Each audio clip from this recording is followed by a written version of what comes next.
Have you ever wondered how to become so damn attractive that the one who wasn't seeing your worth suddenly can't stop thinking about you? Maybe you're trying to pull someone new into your orbit, or maybe it's someone who seems distant, someone you've already shared a connection with, but now they've drifted away. No matter the situation, you've likely been told that you need to chase them, prove your value, or constantly remind them of what they're missing out on.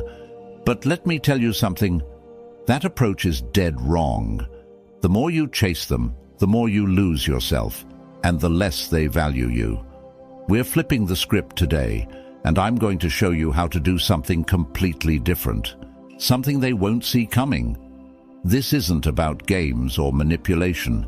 It's about mastering yourself, your energy, and your approach so that the one who left, the one who pulled away, starts to crawl back to you.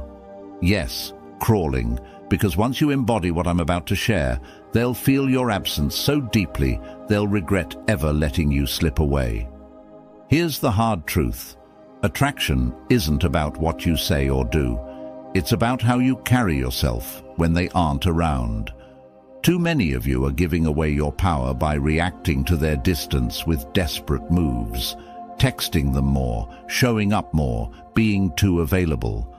But every time you do that, you're communicating one thing. You need them to feel complete. And let me tell you, nothing makes someone lose interest faster than feeling like they have all the control. But what if you took control back? What if, instead of trying to fill every gap with conversation, attention, or emotion, you let silence, confidence, and self-mastery do the talking? That's where the power of Stoicism comes in. Stoicism teaches us that true power is found not in chasing others, but in mastering ourselves. When you stop trying to win them back and focus on becoming the person they regret losing, everything changes. Picture this. Instead of blowing up their phone with messages or showing up at every opportunity to prove your worth, you go silent. You pull back, not out of anger or pettiness, but out of confidence. You know your worth, and you no longer feel the need to chase someone who isn't reciprocating that energy. That's when they begin to feel it. The sudden shift, the absence of your presence, and it starts gnawing at them. They start wondering, why aren't you reaching out? Did I make a mistake? That doubt grows, and suddenly they're the ones feeling unsure. You're no longer giving them the constant reassurance they've been expecting, and that's when the tables turn. You've stopped feeding their ego, and now they have to reckon with their own feelings. This isn't about revenge. It's about reclaiming your power. When you master your emotions, when you stop reacting and start focusing on your own growth, you become magnetic. The person who once overlooked you will begin to see you in a new light, because you become something they can't control or predict. And that's exactly what makes them crawl back. Stick with me, because we're going to break down how to embody this mindset using timeless Stoic principles. If you're ready to stop chasing and start attracting on a whole new level, hit that like button and stay tuned.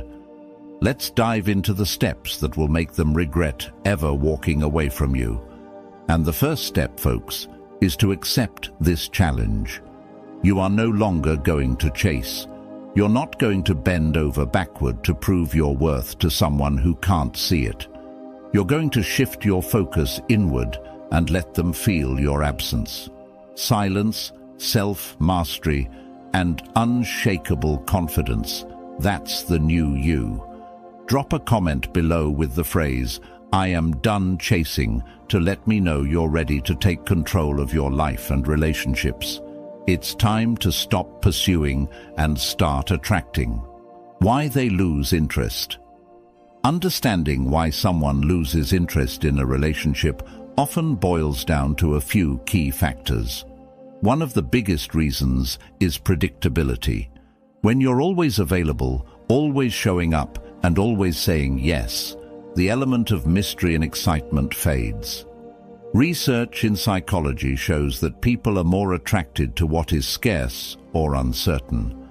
The scarcity principle suggests that when something is readily available, we tend to value it less. Another reason is emotional overdependence. When you constantly seek validation from someone, it places pressure on the relationship.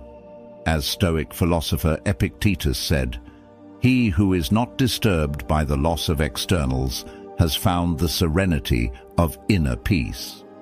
This means that when you're too focused on gaining approval from someone else, it signals insecurity, which can be a major turn-off. Routine is also a relationship killer. The same patterns, same conversations, same interactions make the relationship feel stale. According to psychologist Dr. Helen Fisher, novelty stimulates dopamine, a chemical associated with excitement and attraction. Without that element of surprise, feelings of interest start to diminish. Lastly, sometimes they lose interest because you've stopped growing. People are naturally drawn to those who are constantly evolving and challenging themselves. When you stop working on yourself, the dynamic becomes stagnant. A person who continues to grow emotionally, intellectually, or even physically remains attractive. In essence, losing interest is often a result of predictability, emotional neediness, lack of excitement, and the absence of personal growth.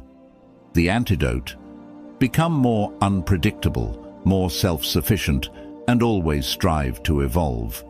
When you focus on those things, you naturally reignite the spark of attraction. Now let's move toward the 8 steps you need to take to turn the tide and make them come back to you with renewed interest. These steps are based on a combination of Stoic principles, psychological research, and practical relationship dynamics. Each step is designed to help you regain control, refocus on yourself, and ultimately make them realize what they've been missing. Emotional detachment. Emotional detachment is one of the most powerful steps you can take to regain control in any relationship.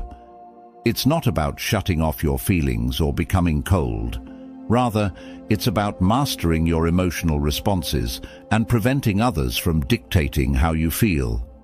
When you learn to detach emotionally, you're no longer reacting impulsively to their behavior. You're in control of yourself and your emotions. So, why is emotional detachment so important when someone is losing interest or becoming distant?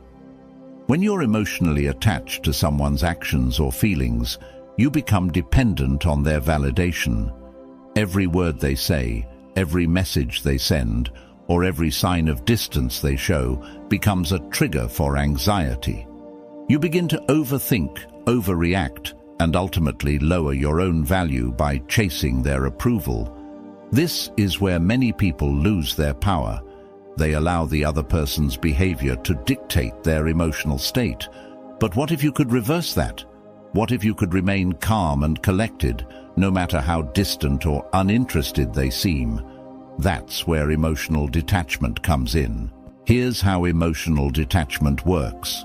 When they start pulling away, instead of reacting with panic, you pause. You don't chase. You don't ask why they're pulling away.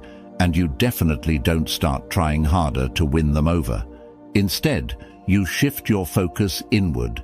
And remember that you are in control of your emotions, not them. This pause is what keeps you from spiraling into insecurity or neediness. It allows you to remain composed and confident, even in the face of uncertainty. This is rooted in Stoic philosophy.